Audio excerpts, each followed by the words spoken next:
Now, sa lahat ng kasi hindi nyo na nakita yung pinagdaanan talaga eh. Ang nakikita nyo na lang success story.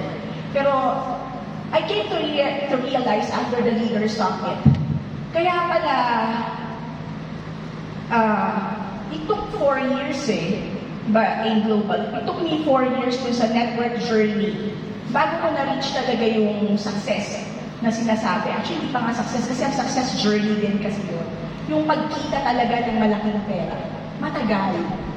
Akala nyo kasi totoo sa global ang bilis Pero meron mang nauna kasi doon.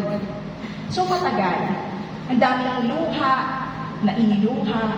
Ang daming discouragements, ang daming disappointments na parang minsan gusto mo na talagang mag-quit. Ilang beses ko na sinabi na, ayoko na! Mag-quit na ako! Alam niyo ni Akmay, yung tipong sa gabi, umiiyak ka. Alam ko, may mga ganyan sa inyo. Yung after a very tiring day, tapos nasaktan ka pa, etc. Tapos minsan ang nananakit pa talaga sa'yo, sarili mong pamilya, kasi sila yung una talagang hindi. Akala mo sila yung unang maniniwala sa'yo, but unfortunately, sila yung huli na talagang maniniwala sa'yo. So, dumarating ka talaga sa point, at the end of the day, hindi po, ayoko na, gusto ko na talaga mag-quit. Pero, pag gising ko sa umaga, wala na ako sa bahay. Nagigets nyo? Rumalakta ka na kasi mag-represent ka na.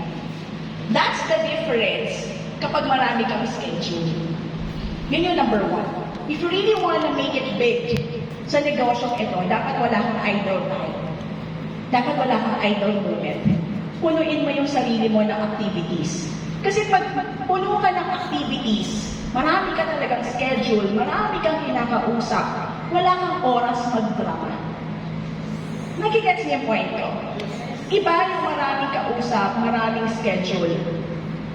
Pag wala kang kausap kasi, makakaisip ka na kung ano-ano at nagkakaroon ka ng oras para mag-drama. Okay.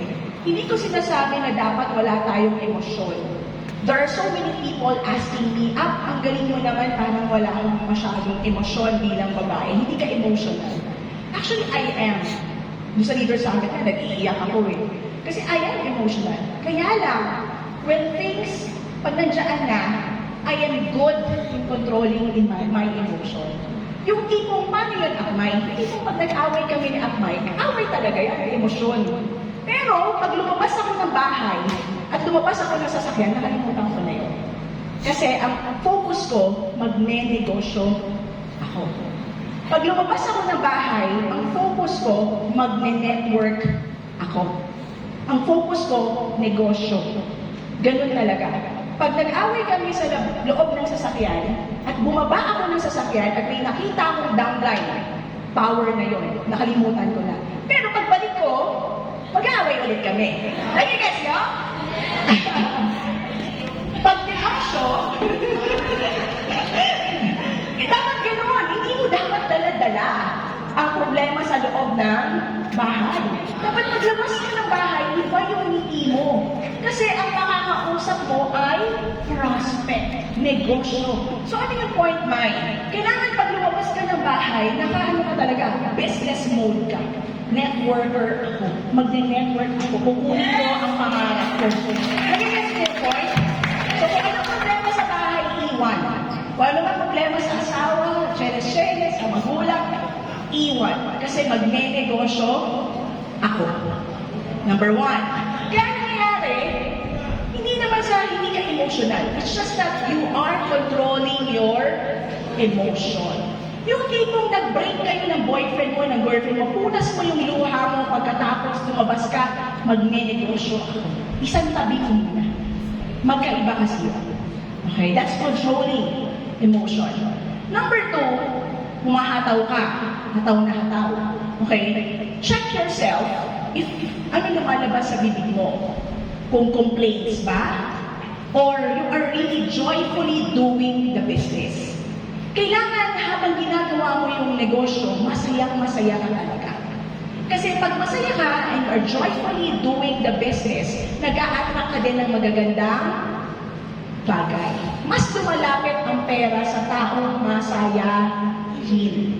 Mas lumalapit ang pera sa mga taong less complaints. Okay? Please remember that. Thirdly, sabi ko nga doon sa summit, for 17 years, 18 years na ngayon, bakit ang tagal na namin ni Carlo, ang tagal na namin ni Joseph? Siguro ang isa sa na-maintain namin talaga is the values ng isang pagiging tamang networker. And number one na values na pagiging isang tamang networker is honesty and integrity.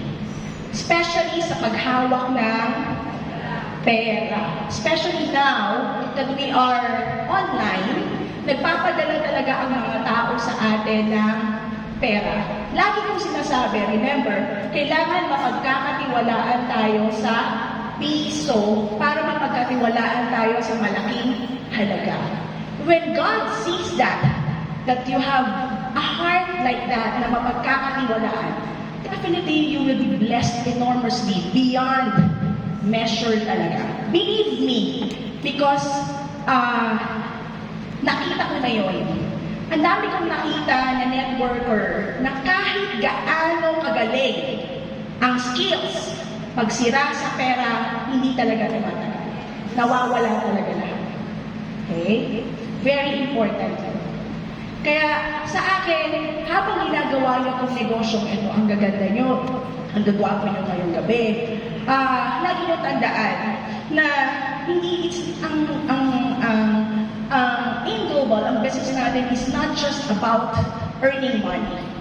Dapat, this is my last words for everyone.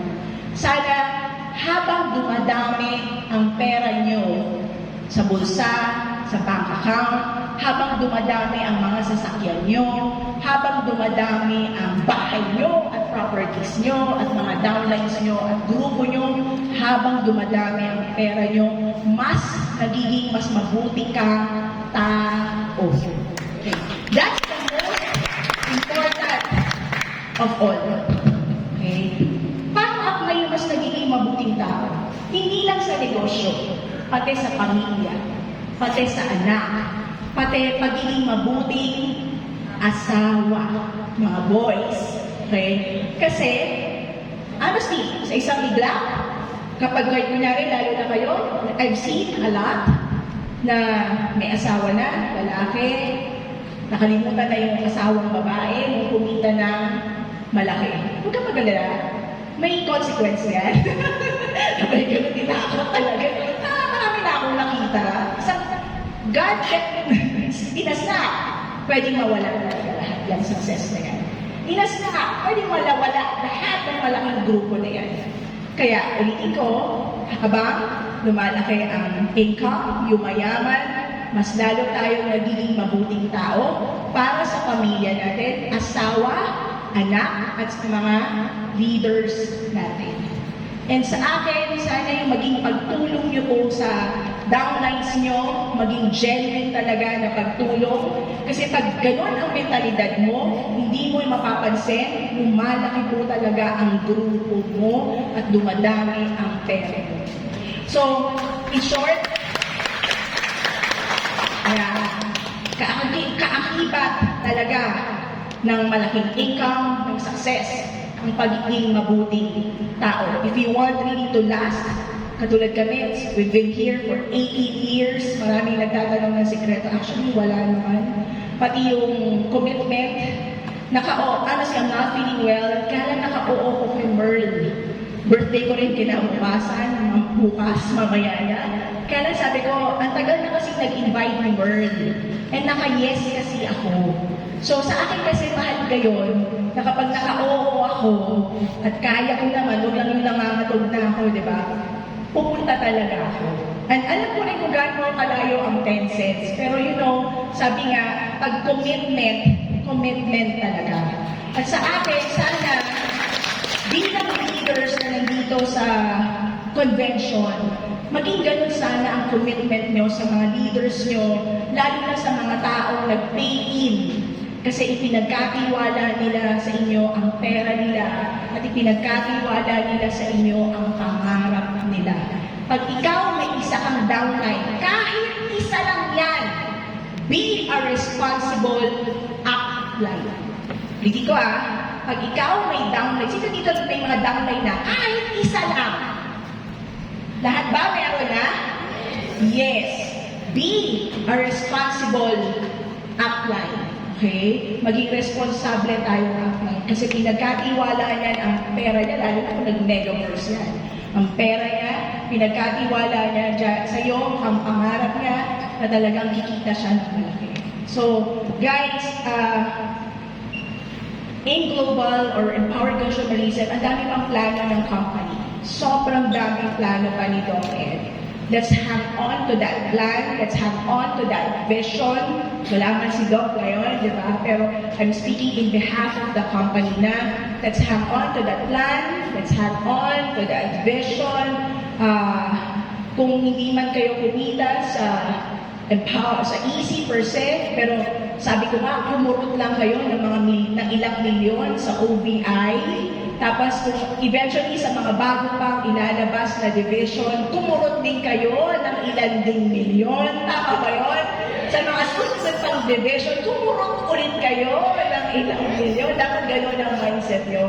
Kasi tayo po sa Empowered Consumerism sa In-Global, palaki po tayo ng palaki. Nakita nyo naman kung gaano kalaki rin yung natin sa Araneta Coliseum. Ngayon, ang gusto talaga ni Doc is mag-anniversary po tayo ulit sa Philippine Arena. Ahakot ba ang Team Ultimax? Yes! Diba? So, dapat makita ang honor ng Team Ultimax. So, congratulations everyone. Enjoy the night. Enjoy po nyo pa po yung kinabukasan na training nyo. So, I want to see you on the top. Mas excited po ako pag may nakikita akong mga bagong MC. Pero hindi lang yun. Mas masaya ako pag may mga bagong naglalabas ng sasakyan, nakakabili ng sarili nilang bahay, nagtatravel with the family. Kasi, di ba, sino ba yung naging dahilan natin? Bakit natin ginagawa ang negosyo? Pamilya. Ano ba yung una nating dahilan? Bakit natin ginagawa ang negosyo? Pamilya. So, kung meron yung dapat, maging extension ng blessing ni God sa atin, it's our family and our leaders. So, good morning po. Good evening sa inyong lahat. Salamat.